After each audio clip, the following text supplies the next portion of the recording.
os 2 dias aqui que ficou assim? Foi um dia de chuva de granizo. Hoje está no terceiro, quarto dia.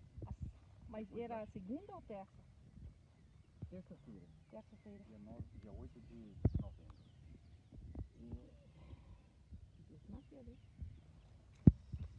Welcome to Spilling the Beans.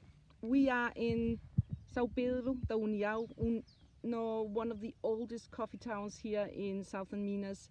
And literally just as I was flying into Brazil on this crop trip on the 8th of November, 2 massive days of monster hailstorms hit all across coffee towns in Southern Minas. Not just 1 or 2 isolated cases, but an area extending over 60,000 hectares along a 300-kilometer long line.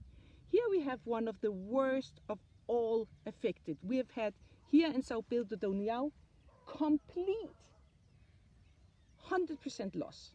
Of course not all of the coffee. Of course there is still coffee, but it is really, really incredibly difficult to try to comprehend just how extreme this event is. Nothing, not even a single leaf is left.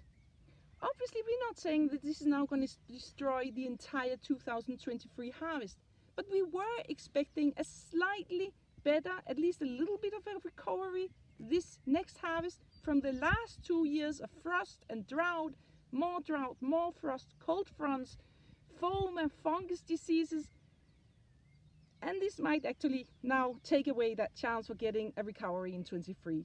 So for all that, this is really an extremely sad, it's very sad to be reporting this kind of event, but this is the reality that coffee producers here in Southern Minas are facing.